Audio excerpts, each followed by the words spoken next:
மேஷராசி அன்பர்களே, உங்கள் வாழ்க்கையில் கிரக நிலவரங்கள் என்னென்ன மாற்றத்தை எப்படியெல்லாம் மாற்றி கொடுக்க போகுது, இந்த நவகிரகங்களால் என்னென்ன பலன்களை நீங்கள் அடைய போகிறீங்கன்னு சொல்லிட்டு பார்க்கலாங்க. இது நாள் வரையும் கடந்து வந்த பாதைகள் அனைத்தும் கரடுமுரடாகவும் கல்லும் முள்ளுமாகவும் இருந்துருச்சுங்க. வாழ்க்கை ஒரு வாழறதுக்குன்னு நீங்கள் எவ்வளோ கஷ்டப்பட்டு வாழ்ந்தாலும் வாழ்ந்து தான் ஆகணுன்ற இடத்துல இருப்பீங்க. இது எனக்காக கொடுக்கப்பட்ட வாழ்க்கை, இதை நான் வாழ்ந்து தான் ஆகணும், நல்லதோ கெட்டதோ அதை அனுசரித்து போகக்கூடிய இடத்துல தான் இருக்கிறேன்னு நிறைய பேர் இப்படி தான் சொல்லுவாங்க. ஆனால் இறைவன் உங்களுக்கு நல்ல குணத்தை கொடுத்துருக்காருங்க. யாருக்கும் தீங்கு நினைக்காத ஒரு குணம் உங்ககிட்ட இருக்குது. எப்பையும் யார் மனதையும் புண்படுத்தினதே கிடையாது. இது நாள் வரைக்கும் உங்களால் யாரும் ஏமாற்றப்பட்டவர்களே இருக்க மாட்டாங்க. எல்லோரையும் இளமையாக எப்பையும் எளிமையாக பழகுவீங்க. எல்லாரிடத்திலும் சாதாரணமாக பேசுவீங்க.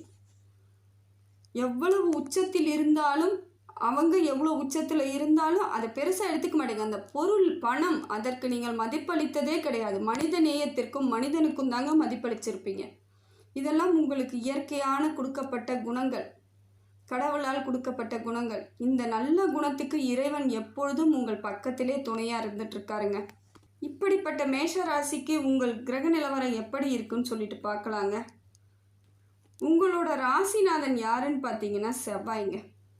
மேஷத்திற்கு ராசிநாதன், ராசியின் அதிபதி யாருன்னு பார்த்தீங்கன்னா செவ்வாய். இவர் உங்களுக்கு நல்ல இடத்துல இருக்காருங்க. எப்பொழுதும் நீங்கள் முருகன் வழிபாடை செய்வது உங்களுக்கான முழு பலன் கிடைக்கும். எந்த காலத்திலும் எந்த சூழ்நிலையிலும் எப்படிப்பட்டவர்களாக இருந்தாலும் நீங்கள் முருகன் வழிபாடை செய்தால் வாழ்க்கையில் பெரிய மாற்றத்தை சந்திப்பீங்க. சந்தோஷமாக இருப்பீங்க. முன்னேற்றத்திற்கான பாதைகளை முருகன் உங்களுக்கு அருளிச்சிருவார்.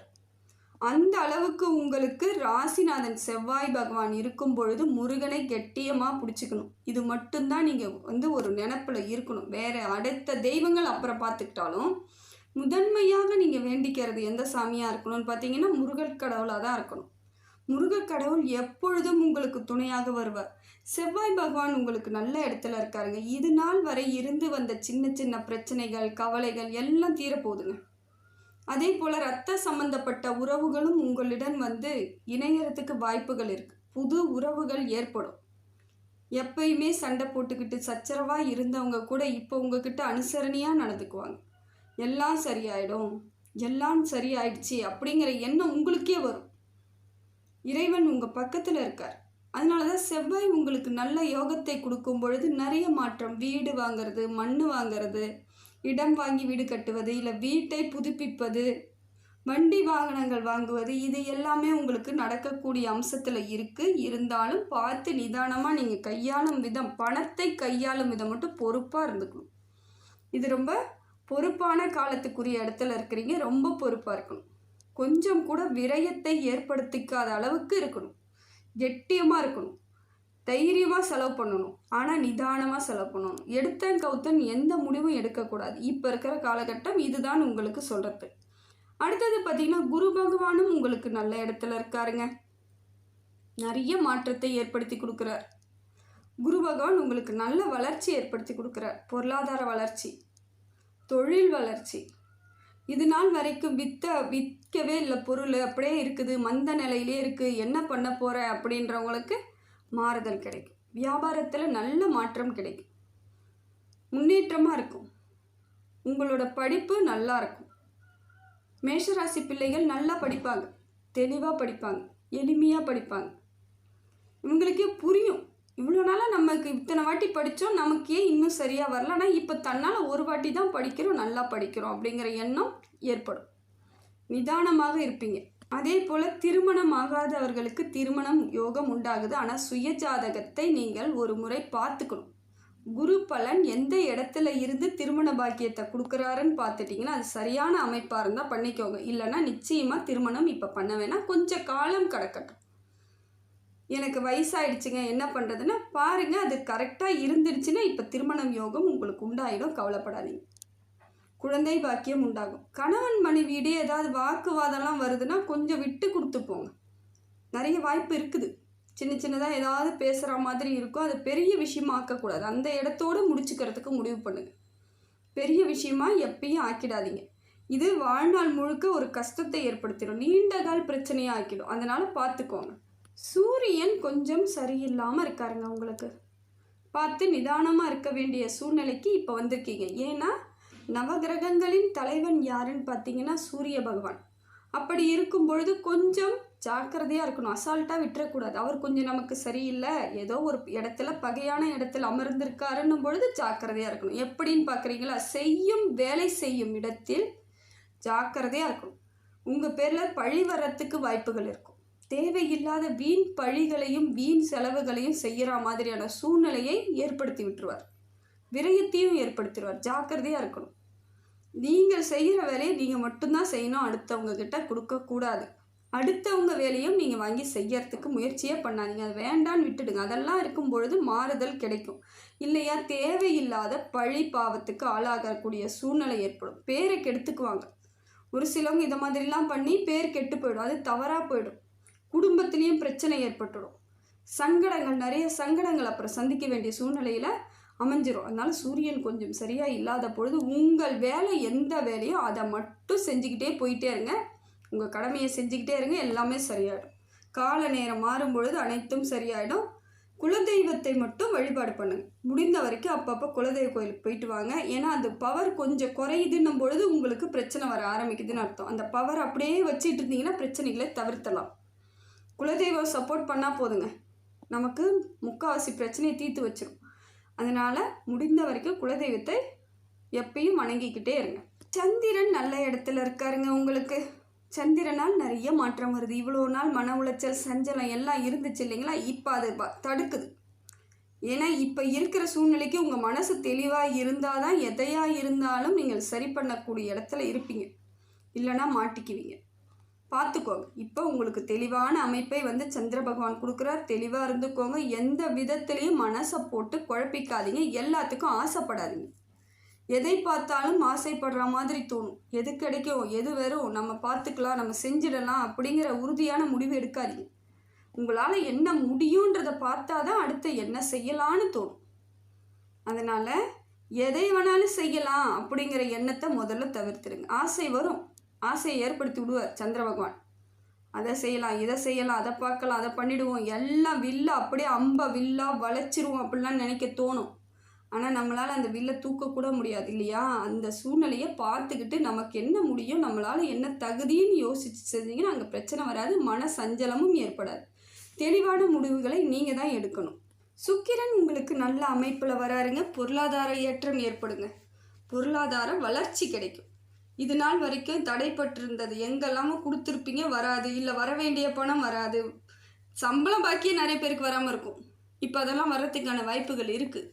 ஏன்னா உங்களுக்கு விரயம் ஆகணும்னா பொருளாதாரம் வரணும். வந்தால் தான் விரயமே ஆகும். அதை போல் சூழ்நிலை இருக்கும் பொழுது உங்களுக்கு எங்கேருந்து வேணாலும் வர செய்யும். கடனாக கேட்டால் கூட தூக்கி கொடுத்துருவாங்க. ஆனால் காலத்துக்கும் உங்களுக்கு பிரச்சனையை கொடுப்பாங்க. கடன் வாங்கவே கூடாது. இப்போ இருக்கிற காலகட்டத்துக்கு நீங்கள் மேஷராசிக்காரர்கள் யாருமே கடன் வாங்கி எதையாவது சாதிச்சிடலான்னு நினச்சிங்கன்னா நீங்கள் ரொம்ப முட்டாள்தனம் பண்ணுறீங்கன்னு சொல்லுவேன் நான். கடன் வாங்கி சாதிக்க முடியாது. நிறைய இழப்புகளை சந்திக்க வேண்டி வரும். நிறைய மான அவமானங்களை சந்திக்க வேண்டியது வரும். ரொம்ப கஷ்டப்படுவீங்க. வலிகள் ஆகிடும், தோல்வி ஆகிடும், தளர்ந்து போயிடுவீங்க. இதெல்லாம் தவிர்க்கணும்னா கடனே வாங்காதீங்க. முடிஞ்ச வரைக்கும் கடனை நிறுத்திடுங்க. இருக்கிற கடனை அடைக்கிறதுக்கு முயற்சி பண்ணுங்க. இதெல்லாம் செய்துக்கிட்டிங்கன்னா தப்பிச்சுக்கிட்டிங்கன்னு அர்த்தம். அதுக்கு அடுத்தது பார்த்தீங்கன்னா உங்களுக்கு புதன் பகவானும் ஓரளவுக்கு நல்ல பலனை தான் கொடுக்குறாரு. புத்திசாலித்தனத்தை ஏற்படுத்துகிறாருங்க. பார்த்துக்கோங்க. இந்த புத்திசாலித்தனம் உங்கள் வாழ்க்கையில் நிறைய மாற்றத்தை ஏற்படுத்தி கொடுக்கும். எதை செய்யலாம், எதை செய்யக்கூடாது அப்படிங்கிற தெளிவை கொடுத்துருவார் புதன் பகவான். ஞானத்தை கொடுக்குறார். அதே போல் செய்யும் வேலையெல்லாம் சரியாக இருக்கிற மாதிரியும் பார்த்துக்குவார். நீங்கள் எந்த வேலை செய்தாலும் சரியாக அமையும். இதுக்கெல்லாம் வாய்ப்புகள் அதிகமாக இருக்குது. புதன் பகவான் உங்களுக்கு நல்லதை தான் செய்கிறார். சனி பகவான் தாங்க கொஞ்சம் உங்களுக்கு சரியில்லாத இருக்கார். இருந்தாலும் அவரால் பெரிய பிரச்சனைகள் கிடையாது. பயப்பட தேவையில்லை. நீங்கள் கரெக்டாக இருக்கணும். அது மட்டும்தான் இப்போ உங்கள் கையில். நீங்கள் சரியாக இருந்துட்டா அவர் உங்களுக்கு சப்போர்ட் பண்ணுவார். கொஞ்சம் நீங்கள் எதையாவது ஒரு இடத்துல சொதப்பிட்டாலும் தப்பு நடந்துடும். அதை பார்த்துக்கோங்க. தேவையில்லாத வீண் செலவுகள் பண்ணவே கூடாது. இந்த காலகட்டம் உங்களுக்கு அப்படிப்பட்ட காலகட்டம். எதையாவது பண்ணுறேன், ஏதாவது செய்ய போகிறேன், இப்போ ஆசை வரும், மூளை தோணும், எல்லாம் தெரியும். இப்போ தான் தோணும். இவ்வளோ நாள் அமைதியாக இருப்பீங்க.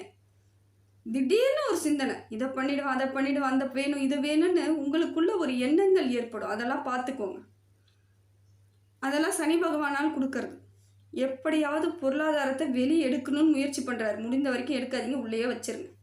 வெளியே எடுக்கணும்னு முயற்சி பண்ணாலே நீங்கள் கொஞ்சம் எடுத்தாலே அது முழுசாக வெளியே வந்துடுச்சுன்னு அர்த்தம். முழுசாக வெளியே வந்துட்டா கூட பரவாயில்ல, அடுத்தது வேறு எங்கேயாவது இருந்து வாங்கி போட தோணும். இதெல்லாம் நடக்கக்கூடிய சூழ்நிலை அமைப்பு ஏற்படுதுங்க.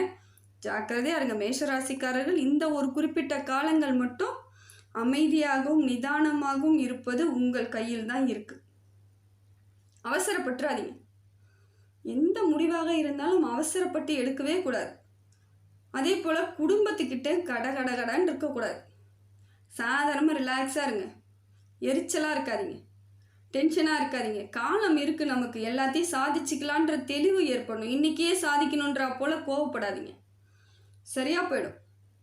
இந்த காலகட்டத்தை இப்படித்தான் கடத்தணும். இப்படி கடத்திட்டீங்கன்னா வாழ்க்கை உங்களுக்கு. கடத்தலைன்னா நீங்கள் வாழ்க்கையில் ரொம்ப தேவையில்லாத நிறைய சங்கடங்களை சந்திக்க நேரிடும். அது என்னடா இவங்க பயமுறுத்துறாங்க, என்னை பயமுறுத்துறீங்க அப்படின்னு. உங்களை பயமுறுத்தவே இல்லைங்க.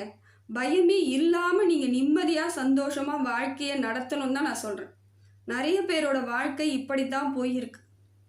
பயம் என்பது ஒரு சில இடத்தில் இருந்தால்தான் நாம் எதை செய்தாலும் சரியாக செய்வோம். பயமே இல்லாமல் அலட்சியமாக எந்த விதத்துலேயும் கவலைப்படாமல் செஞ்சுட்டு மாட்டிக்கிறது நிறைய பேர்.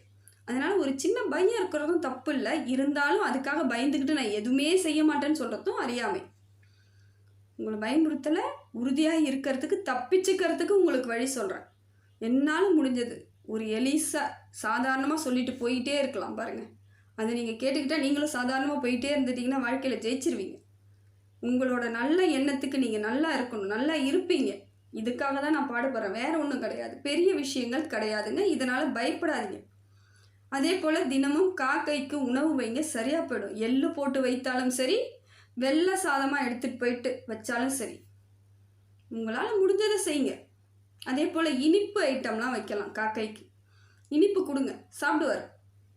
அதெல்லாம் காக்கை சாப்பிட்டுச்சுனாலே போதும், சந்தோஷம்தான் வாழ்க்கையில். உங்களுக்கு நிறைய மாற்றத்தை உங்கள் வாழ்க்கையில் கொடுப்பாங்க. இதை மாதிரி சொல்கிறதுக்கு ஆள் இல்லாமல் தாங்க நிறைய பேர் நிறைய இடத்துல மாட்டிக்கிட்டு இன்னைய வரைக்கும் சிக்கி தவிக்கிறாங்க. வலிகளோடு வாழறது ரொம்ப கஷ்டங்க. அவமானப்பட்டு வலிகளோடு வாழறது நரகம் மாதிரி. அந்த வாழ்க்கை உங்களுக்கு வேண்டாம். ஏற்கனவே நிறைய கஷ்டப்பட்டுட்டு இருப்பீங்க. இதில் புதுசாக இன்னும் பெரிய பெரிய பிரச்சனைகள்னும் போது ரொம்ப தோண்டு போயிடுவீங்க. இந்த மாதிரியெல்லாம் தவிர்த்துருக்கிறது நல்லது. அடுத்தது பார்த்திங்கன்னா, ராகு கேது உங்களுக்கு சரியில்லாத அமைப்பில் இருக்காங்க. இப்பையும் ஜாக்கிரதையாக தான் இருக்கணும். இப்போ எல்லா இடத்துலையும் உங்களுக்கு கொஞ்சம் ஜாக்கிரதையும் இருக்கணும். பொருளாதார வரவும் வருது, செலவும் வருது, பிரச்சனையும் வருது. ஜாக்கிரதையாக இருக்கணும். அப்படிங்கிற பட்சத்துக்கு நீங்கள் என்ன முடிவு பண்ணீங்களோ பண்ணிக்கோங்க. தெளிவாக முடிவு பண்ணுங்கள். எப்படியே நம்ம சிக்கனம் பண்ணிக்கணும், எப்படி விரயத்தை தடுக்கணும், எப்படி பேர் புகழெல்லாம் காப்பாற்றிக்கணும், இது எல்லாத்தையும் முடிவு பண்ணுங்கள். ரொம்ப நல்லது. ராகுவால் மனசுக்குள்ளே தைரியம் இல்லாமல் கொஞ்சம் பலகீனம் ஏற்படும். இந்த பலகீனத்துக்கெல்லாம் நீங்கள் இடம் கொடுக்கக்கூடாது. தைரியமாக தான் இருந்தாகணும். ஒன்றும் நடக்கலை, இனி எதுவும் நடக்காது, நல்லபடியாக இருப்போம், இறைவன் இருக்கிறான் அப்படின்னு இறைவன் மேலே பாரத்தை போட்டுட்டு ஒன்றையும் செய்யுங்க, சரியாக போயிடும். காலத்துக்கும் இறைவன் உங்களுக்கு துணையாக தாங்க இருக்கார். எந்த விதத்திலையும் உங்களை கைவிடவே மாட்டார். கவலைப்படாதீங்க. கேதுவால் சின்ன சின்ன பிரச்சனைகள் வர வாய்ப்பு இருக்குதுங்க. இது நாள் வரைக்கும் இருந்த பிரச்சனைகளும் தலை தூக்க வாய்ப்பு இருக்குது. இதுக்கு முன்னாடி ஏகப்பட்ட பிரச்சனை இருக்குங்கன்னா அதுவும் இப்போ சேர்ந்துக்கிட்டு வரும்.